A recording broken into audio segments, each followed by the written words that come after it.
Welcome to the Baunfire. I am your host, Morgan, and this is a podcast about video game news, reviews, speculation, and rumors. This week, I'll be covering Mass Effect's 2023 N7 Day, Grand Theft Auto 6's new trailer, some impressive sales numbers, and much more. A few things before we get started. On YouTube, please subscribe to the channel, consider becoming a member, hit the like button, and comment down below, even to just say hello. Subscribe to the show on your favorite podcast platform, and leave a review if you're on Spotify or iTunes to help others find the show. A special thank you to all of the patrons and YouTube members, including producer level Hassan and YouTube's, as well as supporter level Neuronix, PK, Cage Nephilim, and Horseman. If you're interested in supporting the podcast for as little as $1 per month, please check out patreon.com/bonddiesel or become a member on YouTube. Gaming news. This week we have like 10 topics. We're going to kick it off with Mass Effect's 2023 N7 Day. I will spare you the extremely long diatribe on this. I have made 4 or 5 videos on this already. I actually have a podcast called the Mass Effect Hypecast. So if you're interested in just Mass Effect stuff, especially focused on speculation and news and rumors for the next game, go check out the Mass Effect Hypecast. I am posting, there's 2 episodes already, and it's going to be about a monthly show, even though this month there could be as many as 3 or 4 episodes, because I'm going to do some interviews and some group chats. So on N7 Day, we did get a blog, which is typical. It was fairly innocuous. It was a letter from the director of the game, Mike Gamble, as well as some announcements about merchandise, and then a little parting paragraph at the bottom. There was a paragraph from Mike Gamble that basically asked a bunch of questions, like, we know you want to know who lived at the end of Mass Effect 3, who had babies, who really died, what happened to Shepard, and so on and so forth. And they're like, well, we'll answer those questions, but not yet. And anything you find out today will be cryptic. And at the bottom, or in the rest of the blog, people noticed a bunch of random 1s and 0s, figured out pretty quickly it was a binary code, and essentially got to the point where they realized it spelled out Epsilon, and that led people to a countdown website on EA. That led to a 5-second trailer, and then after an hour countdown, another 5-second trailer, and then after a 2-hour countdown, the rest of the 20 seconds or so of the trailer, and then they released the full trailer entirely, which featured a figure and an N7 trench coat armor outfit with a fancy kind of Daft Punk looking helmet, walking down the hallway, pulling out a fancy N7 gun, and proceeding out of this hallway out to the to what looked like a dock for spaceships. An N7, if you aren't a Mass Effect fan, is a rank in the human military in the game, and it's specifically the rank that's held by Commander Shepard, who, even if you never played Mass Effect, you will recognize them, either the man or woman that you've at least seen people talk about in memes or on the covers of the game, and so on and so forth. This N7, this character is not identified. I assume it's meant to be mysterious. And then after that trailer came out, they put out a poster of that figure that was kind of stylized, and it honestly looks very, very cool.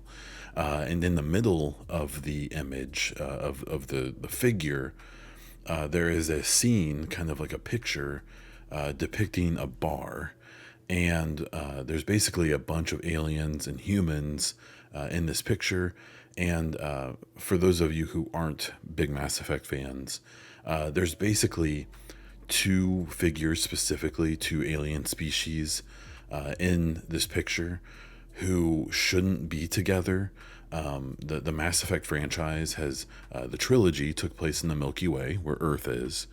And then the spin-off game Andromeda took place in the Andromeda Galaxy, which is not in the Milky Way. And in that game, there is a species of alien or a race of aliens called the Angarans. And basically, there's an Angaran in this poster that's with a bunch of other species that they shouldn't be around. So there's a bunch of implications and so on and so forth for the next game that people, including myself, have been digging through and speculating on and doing all kinds of borderline psychotic amounts of speculation and guessing and things like that. But it's been a lot of fun. That's the fun of In7 Day right now. Any Mass Effect fan that's being realistic knows this game is years away. We will come back to that. And so we know that right now we're going to get these little teases and that we're not going to really have anything confirmed. I would actually argue that even after the last 3 and 7 days, we have more questions now than we did before this most recent one. So, which is probably what they want, right? There's a lot of factors in this that if you aren't a Mass Effect fan, or even if you are, but you don't pay super close attention to what's going on, they've done 3 years of teases on this. We presume, and I think it's basically confirmed, that they've been in pre-production for at least 3 years and likely more, back to when Casey Hudson came back to BioWare, before he subsequently left again a few years later. And I think that there is some weirdness because if you don't know, BioWare's other big franchise, or at least modern franchise, is because they actually made Baldur's Gate, which is a timely situation. They have Dragon Age as well, and you may know of Dragon Age Origins, Dragon Age 2, or Dragon Age Inquisition. Inquisition being the most recent one that actually won the very first Game of the Year awards, or at least the TGAs as we know them now with Jeff Keighley. And they haven't done much since then, because then Andromeda and Anthem came out, and we know that those were failures in multiple capacities, but that's arguable in some ways. And then we've been waiting since Anthem came out in 2018, I believe, for Dragon Age, what we now know as Dreadwolf. At one point it was called Dragon Age 4, but we have the name. It's called Dreadwolf, and that's referencing one of the characters that was in Inquisition. And so that game was, began development in 2018, has been rebooted multiple times, at least twice, has been delayed multiple times in the last year or so, was likely supposed to come out in 2022 is my guess, but due to extenuating circumstances, that didn't happen. We know that they hit alpha stage in 2022, and Inquisition, according to Mark Dara, who used to work at BioWare and headed up Inquisition, he talked about when they hit alpha, that game came out 6 months later. Well, Dreadwolf hit alpha in 2022 and is still not out. So over a year ago, I believe it was October of 2022, they announced that. And then I believe it was earlier in 2023 in the spring, at least one dev and maybe multiple talked about how the game was like, they could play it from beginning to end, which some consider a feature complete. That's not necessarily true. And then they've just kind of still been silent. One of the interesting things about the situation is that Dreadwolf is probably coming next year. Mass Effect is not coming for many years after that, but we've gotten 10 times the amount of information and teases about Mass Effect, where we've gotten like 2 trailers, I think, about Dreadwolf, and that's about it. It's been really interesting. There was some leaked game footage, I think in late 2022 or early 2023, which was like kind of interesting, but it was really minimal, and it didn't really come with too many details. It was supposedly a QA tester who basically leaked some of this information, but not much came from it, and we still haven't heard much. Now, I'm sure the devs are excited for Dragon Age because leaks are awful. It sets weird expectations, and it's overall just a pain for them. So but for the fans, especially if you're like a hardcore Dragon Age fan, it has to be very frustrating seeing all of this Mass Effect hype and teases and all the speculation happening for a game that isn't being really worked on yet outside of the pre-production stages, which a lot of work happens in that stage, or it should, if you're having a good pre-production cycle. But yeah, it's an interesting thing. So, this N7 day, it gave some good info. I wouldn't say it was overwhelming. I wouldn't say it was underwhelming. I enjoyed it in general. The director of the game, Mike Gamble, did all of his typical teases and stuff. And, they gave out all this information that people could kind of guess stuff from. And then he's sending out tweets saying, nothing is as it seems, and, being really mysterious about everything. So, more than likely just kind of trying to stir people up and make them not be sure about anything, because there were a few things that suggested that, against at least my personal preference, that the Andromeda Galaxy is going to play a pretty big part in this next game. That very well may mean that this next game takes place way after Mass Effect 3, even though many people, including myself, we're really hoping this next game was going to be a direct sequel to 3, where we could see a bunch of our old friends, and that's becoming less and less likely the more they show us. Or maybe not. We just don't know. And that's the thing about it. That's what's fun about it if you let it be. Some people were getting upset, and some people were maybe letting it, turn into something it shouldn't be. I saw people being disappointed about how much we found out. I saw people not liking all the teases and stuff.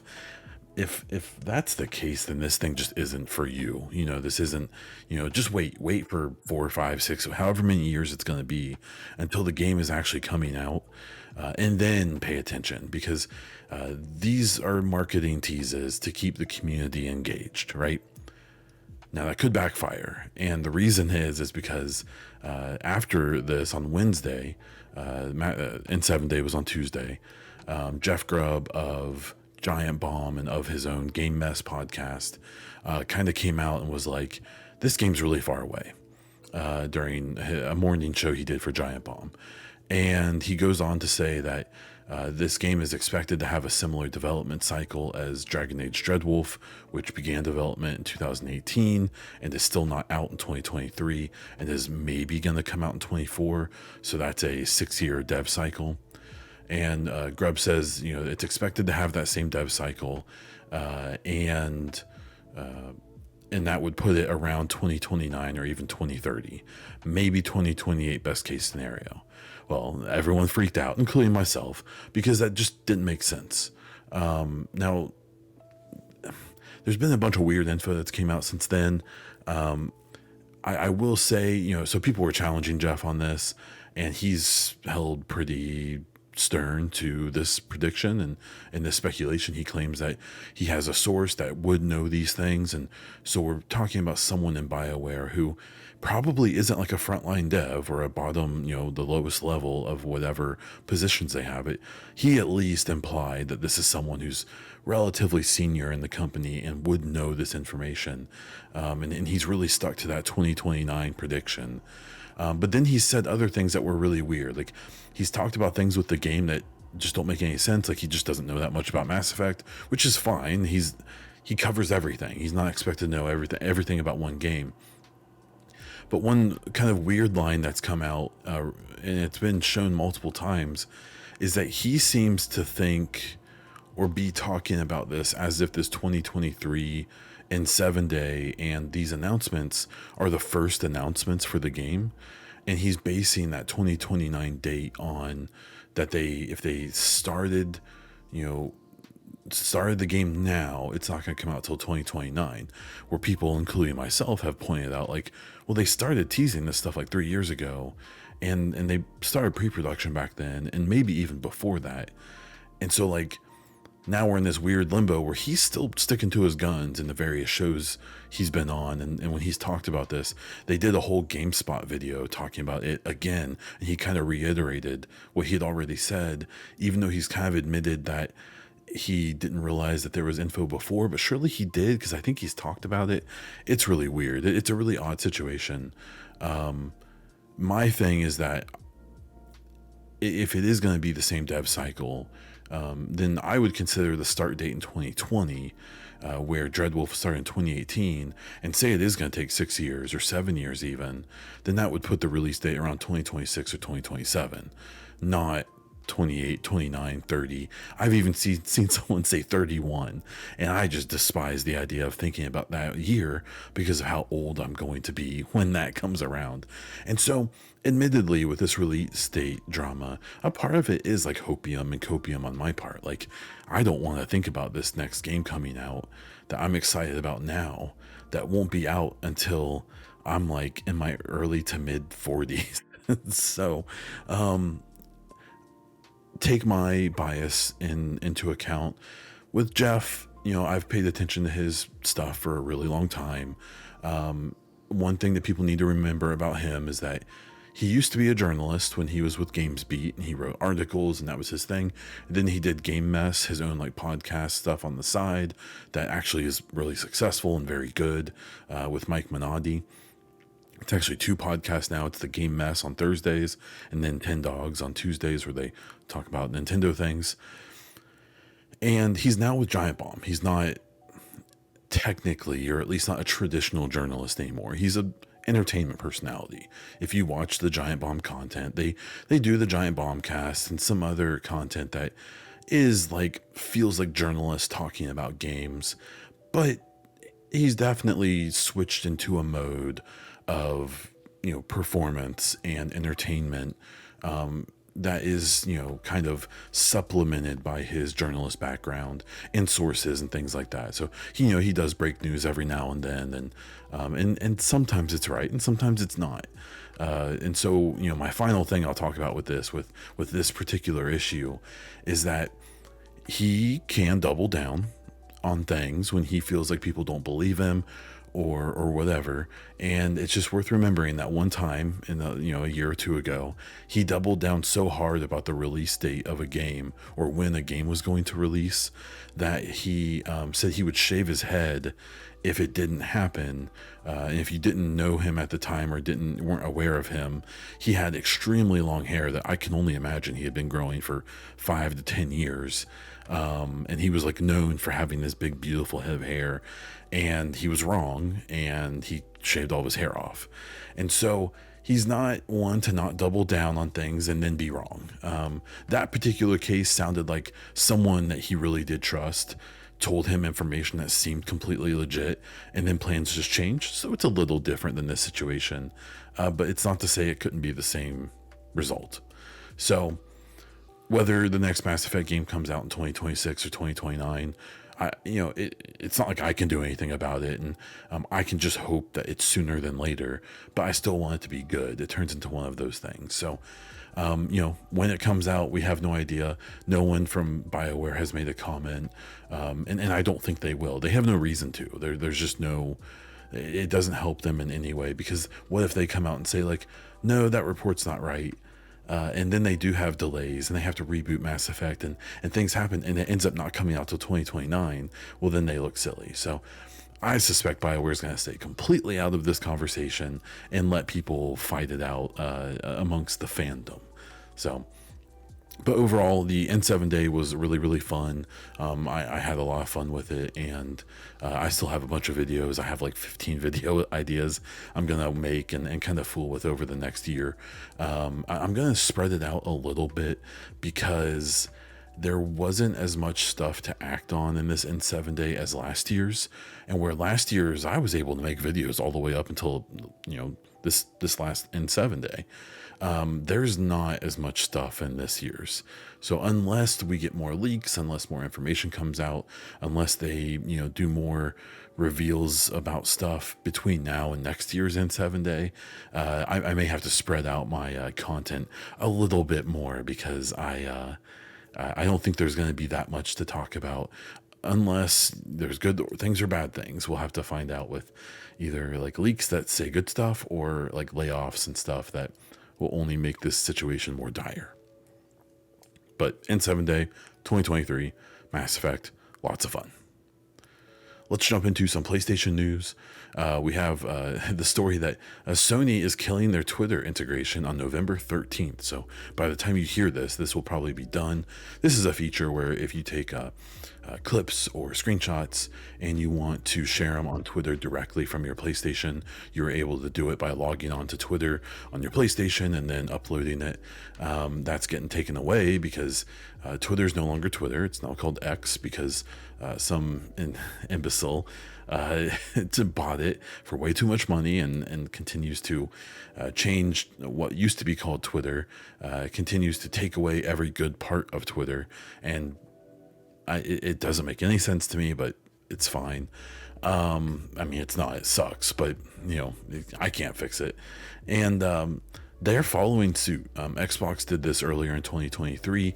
What's kind of funny is I remember people gave them some crap about that. But what the situation is that what happened was to use the API, which is basically the tool or the route in which you can integrate other websites and services into Twitter, is with the API. It used to be, I believe, free, with the old ownership. And one way that Elon wanted to make money off of Twitter was by selling access to this API. And it seems like basically the larger your use of it was going to be and the larger your company is that you want access to this API for, the more you get charged for it. And I can only imagine what an Xbox or a Sony was going to get charged by Twitter or X or whatever to use this API and continue doing these like direct uploads to Twitter. And they just said no, it wasn't valuable enough to them to pay that. So they just aren't doing it. Now, I know with Xbox, there's an Xbox app where you can just upload your things to there and then put it on social media from your phone. You can even do it through a website as well if you really want to. I assume Sony has the exact same thing for the PlayStation. So it's just adding another step or two. But it's going to get to the point, in my opinion, that people just won't be that worried about it. I don't think Twitter is going to like fall apart tomorrow or anything, but I do think it's going to become increasingly less popular just because it just isn't. It's just kind of gross to use at this point. I continue doing it mostly for content creation reasons because unfortunately it's still the best place to share your content and try to find new viewers and listeners and things like that. But I certainly hope that kind of starts to change eventually. Or what would be really great is if he gets bored of this stupid side project and sells it to someone who actually wants to do it. And then they put everything back the way it was and maybe fix a few things. The second PlayStation story is that Spider-Man hit 5 million copies sold in 10 days. That is pretty impressive. That is a ton of copies of a game sold. And it just kind of backs up how great that game is. It's not, I don't have a PlayStation. That game doesn't look like something where I'm like, oh my God, I have to get a PlayStation and play that. But it obviously was really good. It has a great Metacritic score. I've seen some chatter about people wanting to put it in the Game of the Year conversation. I kind of don't get that. That seems like kind of a stretch to me. I've noticed that it's coming from people who I think really like PlayStation, and there's kind of this weird thing that people haven't really talked about this year, but Spider-Man 2 is kind of PlayStation's only game this year. And that's kind of been like not really talked about too heavily. They've had like Final Fantasy and stuff, which were exclusives, but those are third party.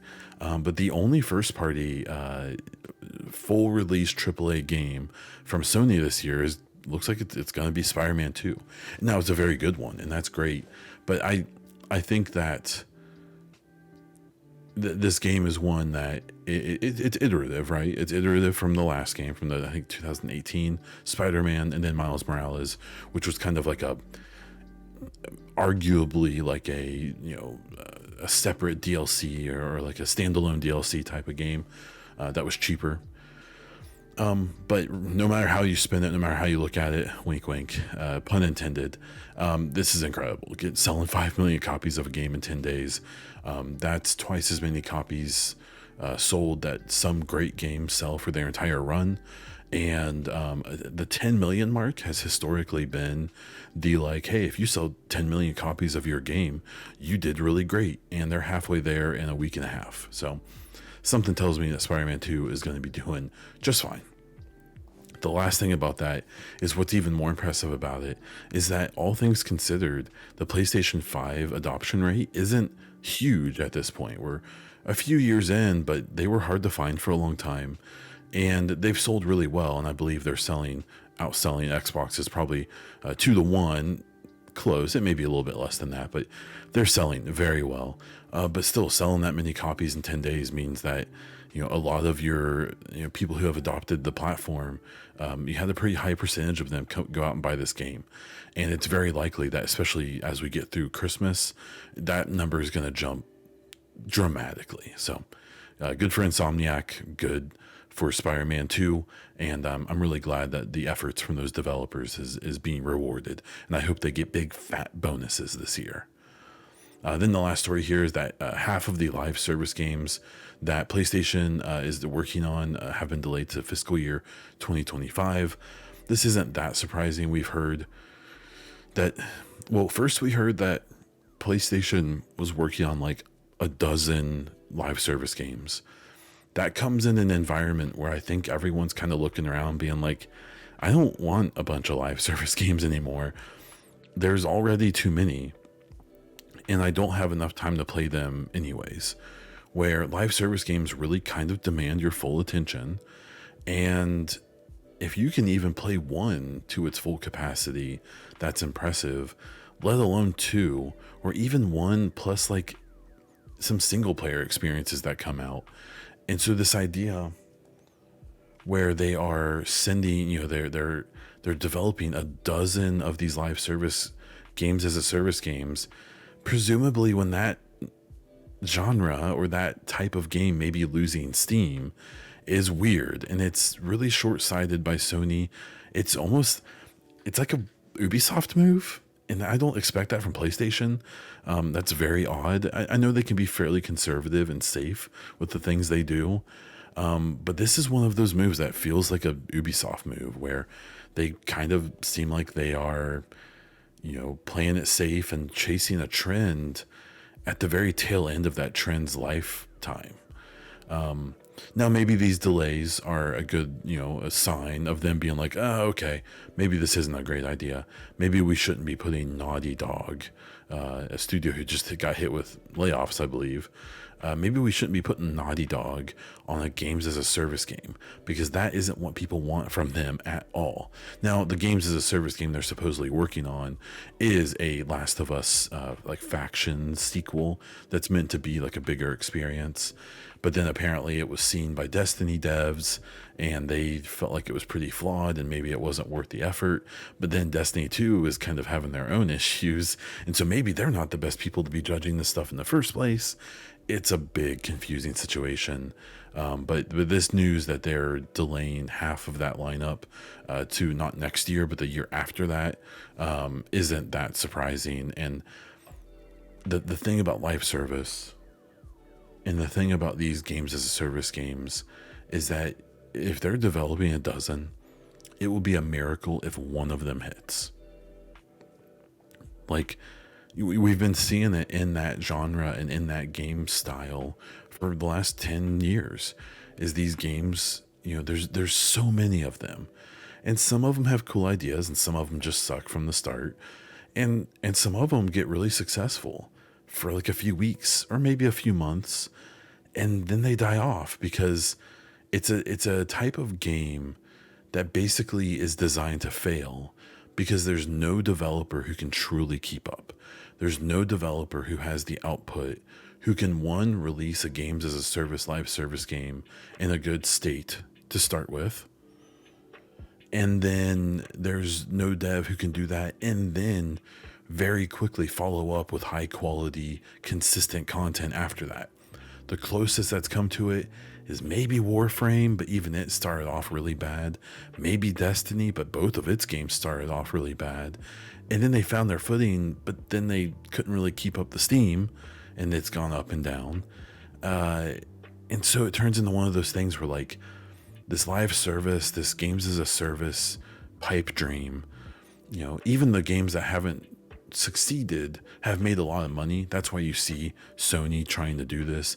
That's why you saw Ubisoft go hard into that for a long time, and everyone else, Activision, EA, all of these companies went hard towards live service and games as a service, because even if your game wasn't very good, and that you could make money on it, you can make a lot of money on it, but it's not sustainable. And especially as the market has gotten saturated with these types of games, there's just no one has time, even if the game is pretty good. And so I'm really, really curious to see how this PlayStation thing goes in the long run.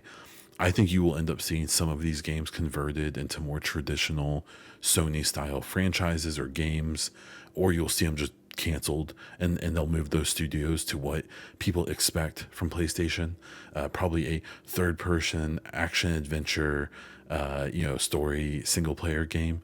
And that's fine.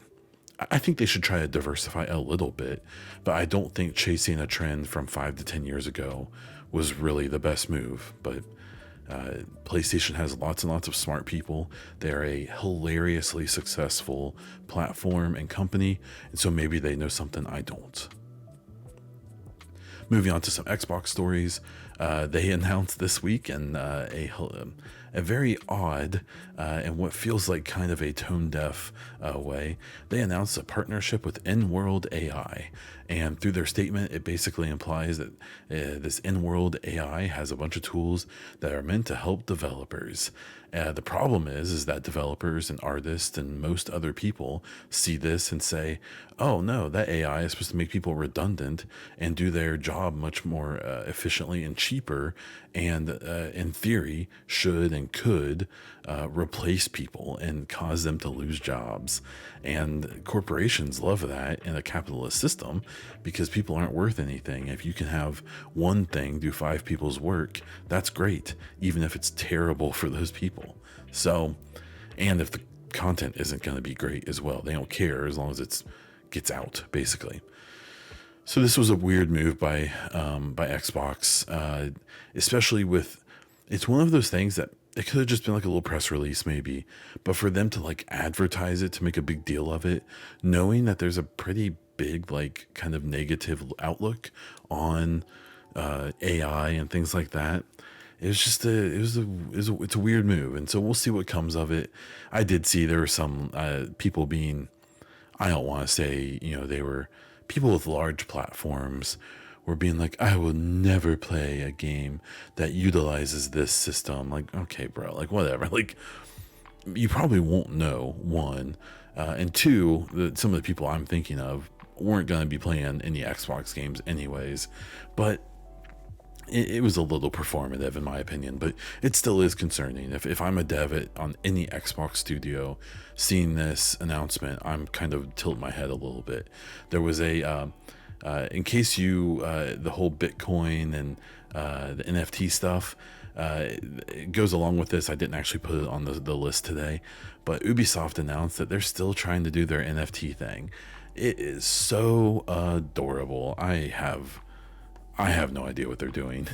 I joked when I saw the announcement that they made and said that I think Ubisoft is probably going to be getting into Beanie Babies soon. So maybe Xbox can jump in there with them. Another story, Matt Booty feels that Xbox can release 4 AAA games per year, as well as other side projects and smaller titles. This isn't that surprising.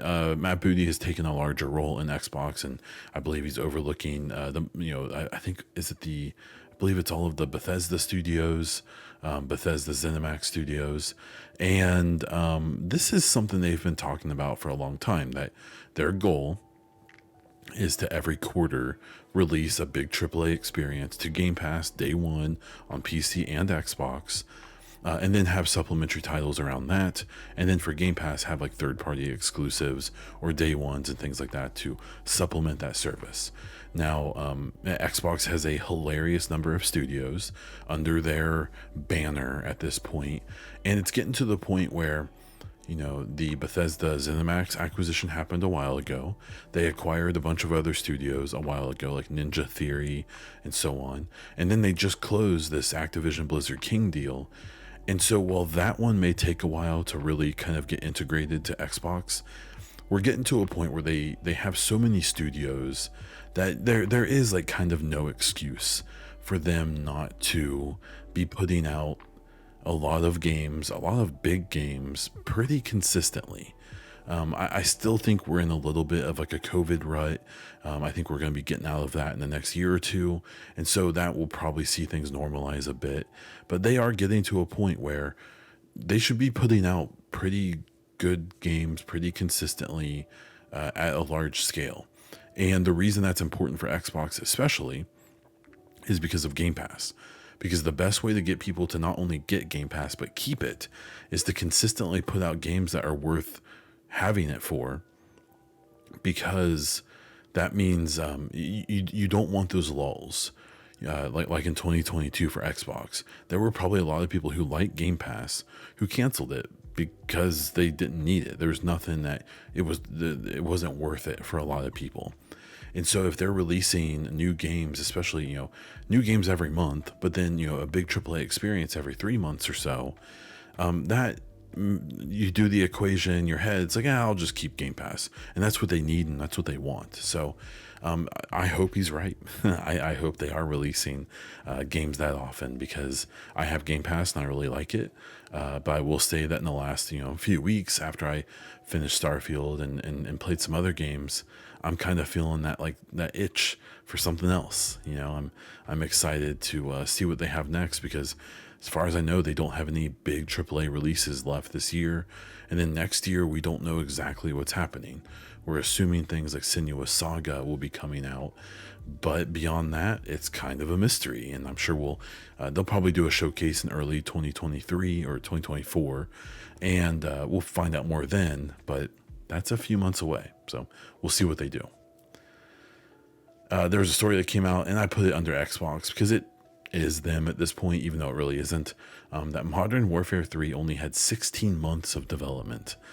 So when we're talking about the Mass Effect stuff and its release date and all of that, this Modern Warfare 3 thing is interesting. To me, what it looks like is Activision knew this deal with Xbox was going to go through, and Bobby Kotick or whoever said, hey, so we knew about this Modern Warfare 3, but it wasn't supposed to be a game release. It was supposed to be a big DLC for Modern Warfare 2. And now that it's out, Modern Warfare 3 is out as a $70 full price game with like a 4-hour story mode. It is obvious that's what this was. That it's obvious that this was just the DLC. But I think that the powers that be in Activision knew that that deal was going to go through, and they could just release this, and they're going to get to leave on their golden parachute, and this is going to be Xbox's problem to deal with. Now, I think most rational people are going to realize this was a cash grab by Activision in its death throes before, or at least in the leadership's death throes before they were ousted by Phil Spencer, but it sucks. This blows. And I follow some of the devs at Sledgehammer who did this game, and they did their best. If they only got 16 months to do this, even for a DLC, for a big DLC, that's tight. And for them to then be like, oh, by the way, this is going to be a full price game, you guys need to justify that. I mean, they basically haven't, and that's not really their fault, because I bet that for the vast majority of that dev cycle, this was a DLC, and I doubt they worked any less hard on it. All I assume is that once they found out it was supposed to be a mainline release, it was probably just a pit of their stomach thing where they knew they only had a few months left, and there was just only so much they could do, and that's what we got. So I really hope we get away from this stuff as Xbox kind of starts to put its influence into ABK, and I just really hope that not only the game franchises are treated with more respect, that also the devs and the studios are treated with more respect too, because forcing a studio to put out a game in 16 months that has the Call of Duty label on it is cruel. If you want to be really mad, you'll find out that this game is selling like hotcakes. People are buying it like crazy. It's leading the sales charts in I think most recorded territories. So, people don't care. There's a very large number of gamers who just buy Madden and Call of Duty and whatever game that comes out every year, and that's just what they do, and nothing's gonna stop that. That's why when I've seen people be like, I don't know why Xbox wants Call of Duty, it's a dying franchise. Maybe it is, but if it's a dying franchise, then it makes every other franchise look like it's already dead. So we'll see. The last bit here is that Activision Blizzard has announced it's ending the Overwatch League. I'm going to be straight up. This was just a story I wanted to throw on here because I felt like it was notable. I don't know anything about esports because I could not care less. I love sports. I love football and soccer and I love that stuff. And I respect esports because I play games and I understand the competitive side of it. And I think it is a sport. That's super cool. I just cannot, I could never get myself to watch esports stuff. I tried with various games and it just never worked for me. But this still sucks because I know that a bunch of these teams and these brands that got involved in this stuff, this wasn't just like little mom and pop things. These were gigantic multi-million and probably multi-billion dollar worth companies that were involved in this stuff. And it just, a combination of probably mismanagement of the brand and the league, and probably, not managing things very well money wise, has led to this. And that's a bummer because there's people who their whole livelihoods for years has been in this industry and in this esports league that was for this particular game. And I suspect that not many people can just bounce around to different professional gaming leagues. And so this sucks. It means a lot of people are out of work, and that's always bad in my opinion. To hit some Nintendo stories, this week we found out there is a Legend of Zelda live action film coming. And if people thought that the craziness around the Mario game or the Mario movie, and especially the casting, was rough with all of the Chris Pratt hate and all of that, that was an animated movie where all of the actors were just voices. Now we're gonna have a Legend of Zelda game or movie with live action people. It's going to be hilarious watching people get too mad about stuff that doesn't matter.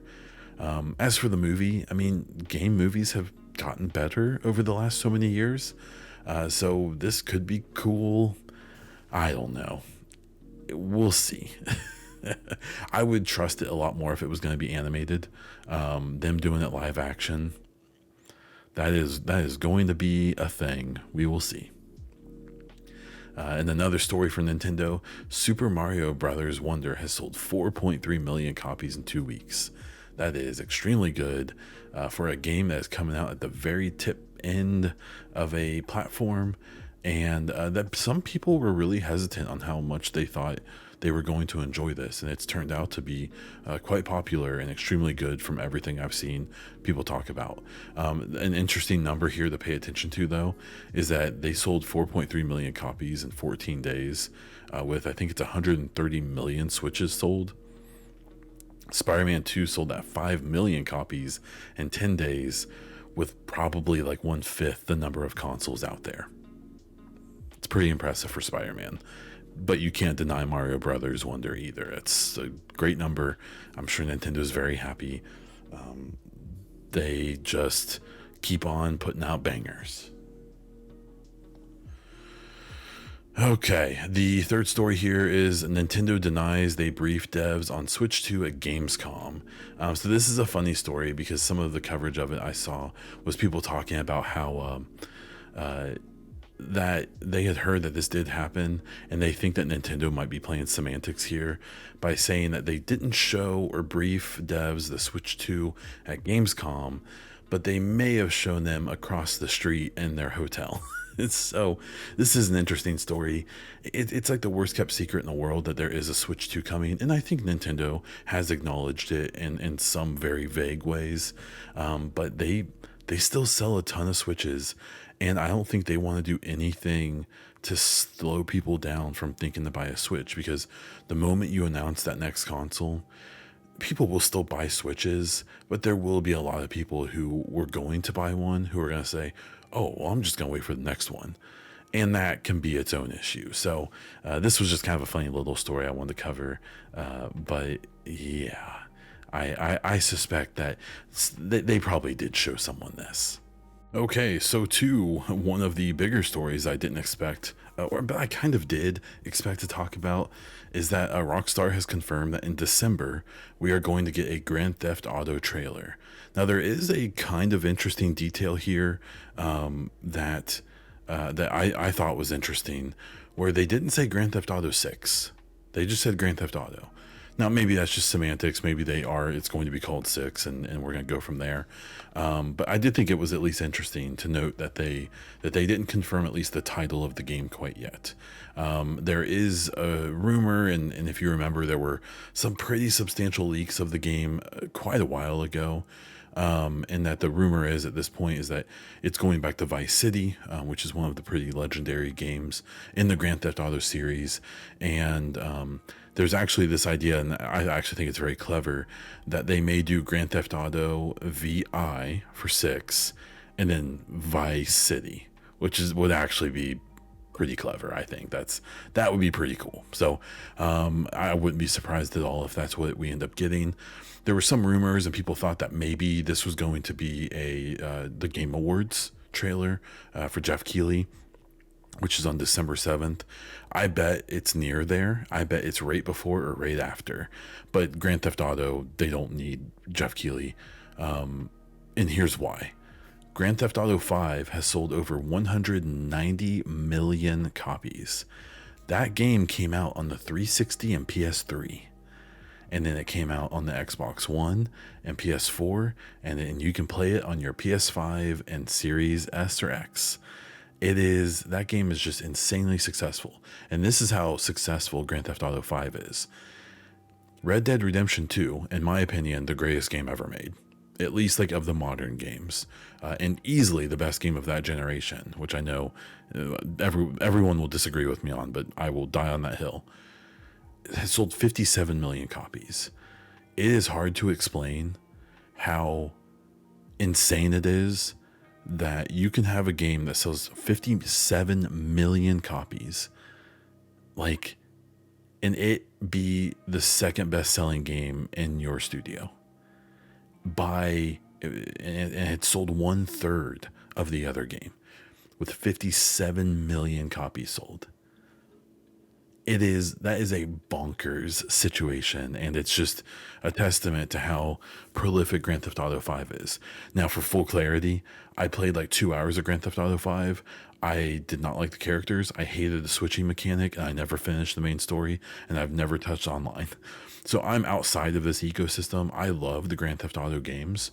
I loved 4. I loved Vice City and Grand Theft Auto 3. I've even actually played the original ones as well, the top-down ones. And it's just it's such a juggernaut that even it's wild. Like Grand Theft Auto 5 was the best-selling game every month for many years. Like you would always look for what the second best selling game was, because Grand Theft Auto would always be up there. And even in more recent years, when it hasn't been as selling as well, it's still been on the list. And that's how you get to 190 million copies sold. There was a lot of stories recently about how Rockstar and more so Take-Two were losing pretty large sums of money every quarter. But you have to keep in mind that it's being subsidized by the insane amount of money they have made. They have to have an insane amount of money in the bank to pay for these slower times, because they're probably putting a ton of money into development of 6. And very likely working on another Red Dead Redemption, at least in some capacity as well. So it's so crazy to sell almost 200 million copies of a game, and it probably will hit that eventually, because the tale will continue even after 6 comes out. Because if anything, there's entirely new generations of gamers who never played 5 who are going to play 6 and then go back and play 5. It's crazy. this is no commentary on Rockstar as a developer or Take-Two as a publisher. It sounds like in a lot of ways those places are a nightmare to work at, or to work for a studio under Take-Two. That the crunch and the, just the way that they get treated. There's been a lot of talk over the years that it's not great. The reason you get a game like Red Dead Redemption 2 isn't because everyone works only 40 hours a week, only on the weekdays, and gets treated super well. It's because people bust their ass for multiple years and burn out, unfortunately. But the results, it's hard to argue with as well. So hopefully the people making Grand Theft Auto 6 are being treated well. And, it's one of those weird things when you realize that it's basically a guarantee to sell 100 million copies, at least. Maybe it won't be as big as 5, but who says it won't be? It's just crazy. A few small stories here. The Finals, the game from Embark Studios that had all the issues with the AI voice acting stuff, claims that they had 7.5 million people test out their game during I think it was a pretty short beta cycle. I think it was only, or beta test, I think it was only like a weekend. So that's pretty impressive. I heard lots of good things. I watched some of the gameplay. It looks like a lot of fun. It's not my type of game at all. It's a very like 3D space game where you have to really be considering everything around you. And I'm just a big old dummy, and I like my shooter multiplayer games to be fairly nice and straightforward and simple, but I can appreciate what they're doing there, and I hope that it can be successful so they can have like Arc Raiders, continue development on that, which they actually showed a little bit of. I think it was alpha footage of Arc Raiders. I actually have tested that game, but I'm under NDA on it, so I can't express my opinions on it. But I guess I'll just say I'm very interested to see what happens with both of these games. Much like PlayStation, Warner Brothers has come out and saying that they want to double down on games as a service and live service games. I don't get it. Like with Sony, I kind of get it. They have a very loyal player base. They have the install base that, for the most part, in a lot of ways, if they put out a game that's a PlayStation Studio game, it's going to be played. People are going to play it. So at the very least, they can lean on that. Warner Brothers does not have that loyalty. So this statement from them that they're going to double down on this thing, again, as I say, I think is on the back end of its popularity. It's weird and short-sighted, and it really makes you realize that maybe these CEOs and the people who run these companies, maybe they are not the smartest people on earth. And then the last story, which is, we've had so many impressive numbers that we've talked about during this episode. Fortnite announces that on November 4th, when I think they released the OG map to the modern game, they had 45 million unique players in one day. 45 million. 45 million. 45 6 zeros. Sorry, I had to do the math because I'm dumb. Like, there's games that are happy if they peak at 200,000. Like, if you look on Steam, there's a bunch of very, very good games that in a 24-hour period will have 250,000 people play the game, and that's awesome. That's amazing. But they had 45 million people play their game in one day. Unique users. It's crazy. It's so wild. Like, I don't like Fortnite. I kind of liked it when it first came out. I'm just not, I hated the building. And so I have thought about trying to get into the no build stuff because it seems like that's still very popular. And I have tested it and it is fun. I just never really got sucked in. But Fortnite is a game that I respect so much because, even though I think Epic has a lot of issues, and their monetization and stuff is a little scummy, I think. Just the appeal that they've had and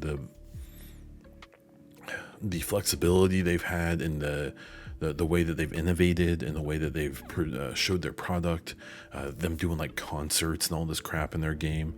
Not to mention that it's a showcase for Unreal Engine, especially Unreal Engine 5 most recently with all their nanite tech and all that stuff. It's insane.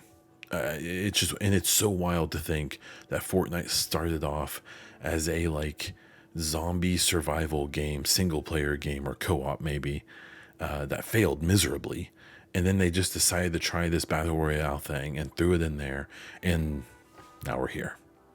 Just crazy. Just a lot of respect to Fortnite, even if it's not my thing. Listener questions now. If you have your own questions or topics that you want me to talk about in an episode, check out my Discord. You can ask in there, in the YouTube comments, or hit me up on Twitter at Bondiesel. There's also a Google form that you can find both on Twitter and in my Discord that you can fill out. This week I had a couple questions from Master Prime. How much will Starfield and Baldur's Gate 3 influence the next Mass Effect?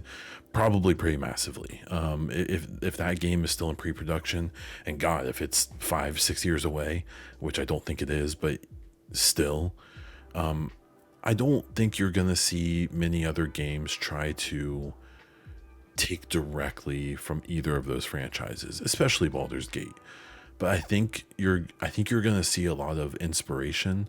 You're gonna see that Mass Effect 4 will probably have, or next, not to make anyone mad, will have like things in it that wouldn't have been there had the devs not played Baldur's Gate 3 or even Starfield.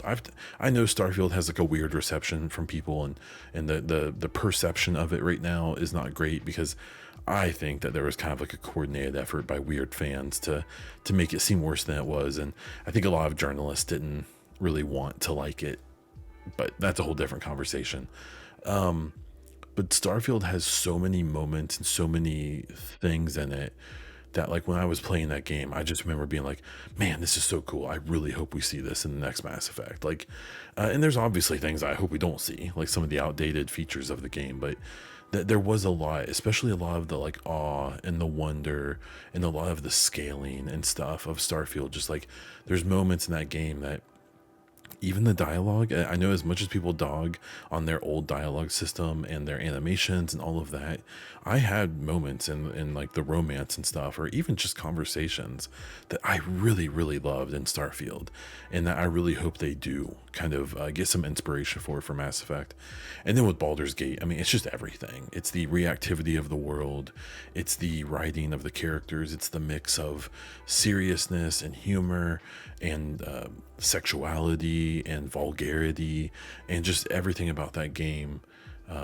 I just think Baldur's Gate 3 was probably such an inspirational game to a lot of devs, where they were just like, holy crap, people can do this.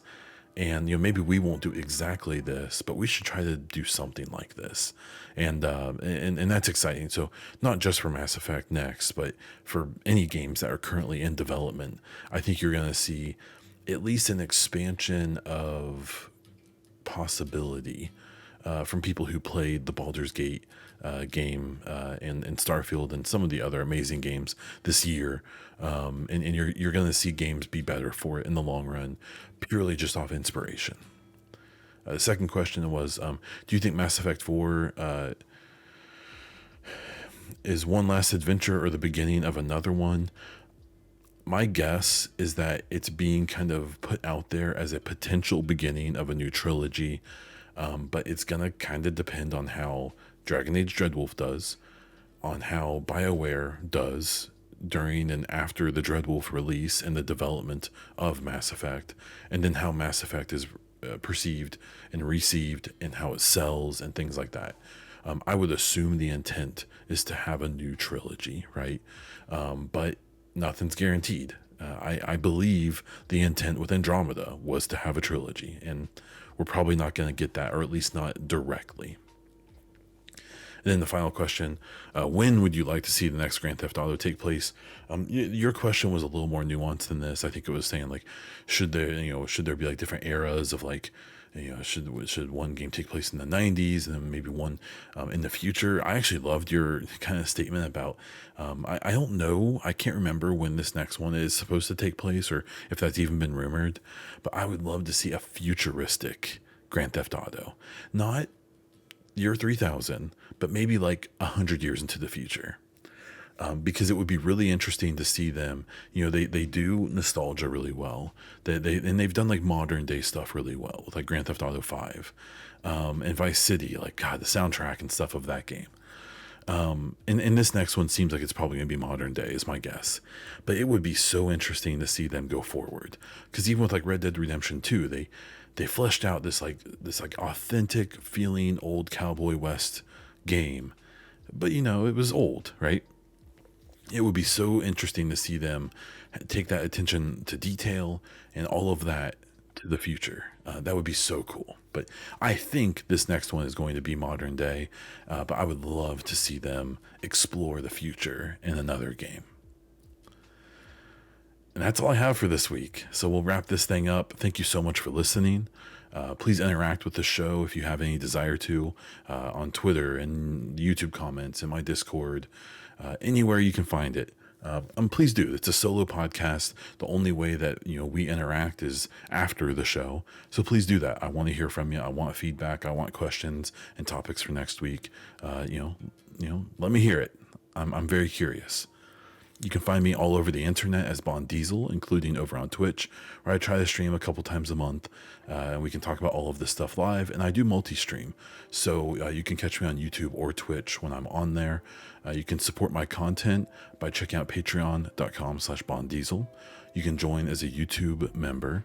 You can subscribe over at Twitch, especially if you have a Prime sub from Amazon, which is free for you. Or you can check out my Linktree link down in the description, where I have a merch store and all of my other content lives there. That's all I have for this one. So until next time.